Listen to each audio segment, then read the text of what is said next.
Hi, my name is Sheryl Stedman with Keep Your Eyes on Jesus. Hashtag KYEFOJ, get your wristband. You see my little friend? This is my little blind dog called Mr. Good Boy. And he decided he wanted to get up in my lap today. So here he is. Isn't he sweet? He's a dog that I did not want, and when he came into my life, I said, "Why, Lord, why?" He knew why. He knew that this little guy needed me, and I needed him. And yet I got two more sitting down here saying, "I want to own your lap too." Well, that's why we got this little guy here. We're reading Jesus Calling, November the 19th. This is my favorite. Absolutely. I've got the big tab, the big pink tab. All the other tabs are little. This one is big. This one's mine. Leave outcomes to me. Follow me wherever I lead without worrying about how it will all turn out.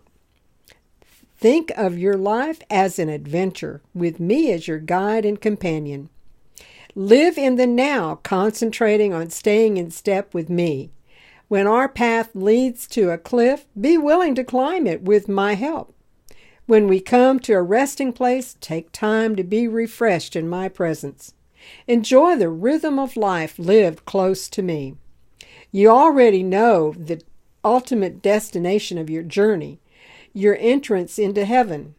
So keep your focus on the path just before you, leaving outcomes up to me. I told you this was mine. This is mine. When I saw that, leave outcomes up to me.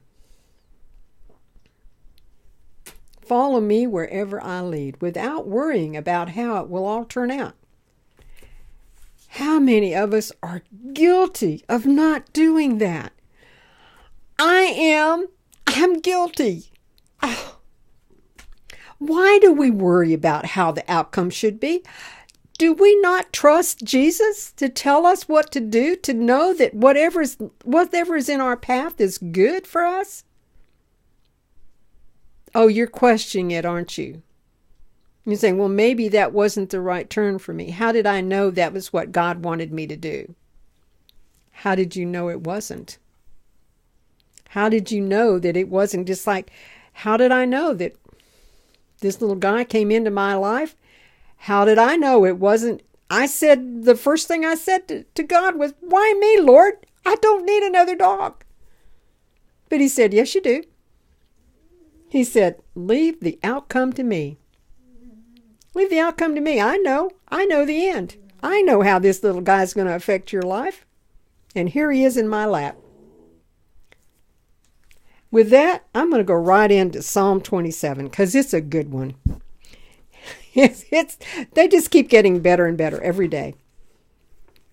Reading from the Passion Translation for Psalms 27. And I'm starting on 4.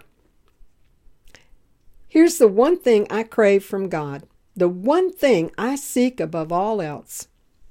I want the privilege of living with Him every moment in His house, finding the sweet loveliness of His face, filled with awe, delighting in His glory and grace.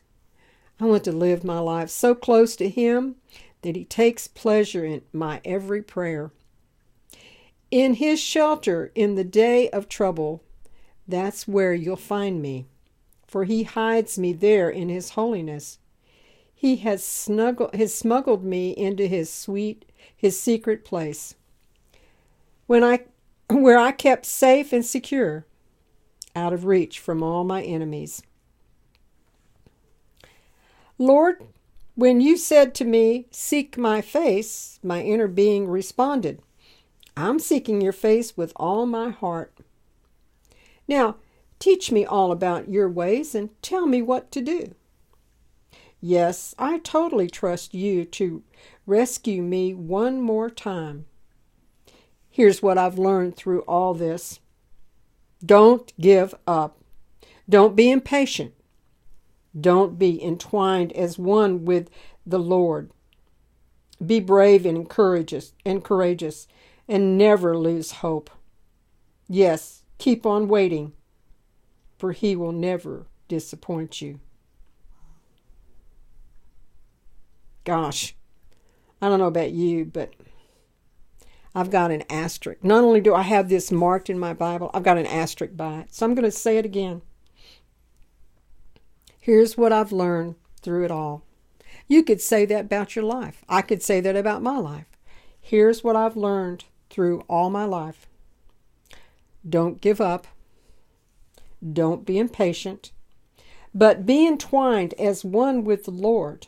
Be brave and courageous, and never lose hope. Yes, keep on waiting, for he will never disappoint you. Remember what we said about hope? Let's see. Let me go back if I got time. Yeah, I got time. So hope, from Hebrews 6, it's a purifying power to all that have their hope set on him, purified by himself, even as he is pure. So if you have hope in the Lord, you're being purified. If you have hope in the Lord, in 1 Thessalonians, you're an anchor. You have an anchor to the soul, staying amidst the storms of this life.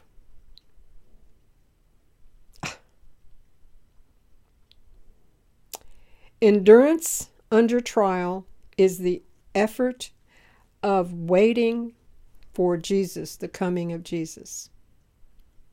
Endurance. Hope. Did you ever think of hope being endurance? Did you ever think of hope being power? Did you ever think that hope was purifying?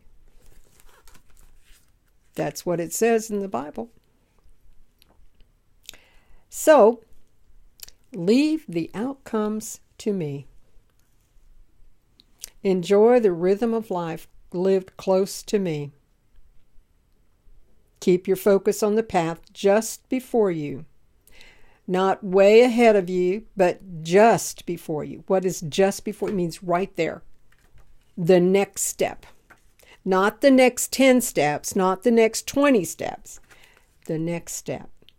Leaving outcomes up to me. Remember, don't panic. I've got this. I love that. For today, leave the outcomes to him. Whatever you're facing today, he's got your back. You can take it to the bank. Keep taking your Jesus breaks. And you will have an absolutely awesome day today. Remember, you're a child of God. Put on that mantle of righteousness and you keep your head up high and you walk in victory. We are victorious. We win. We read the end of the book. And with that, I'll say bye for now. See you tomorrow.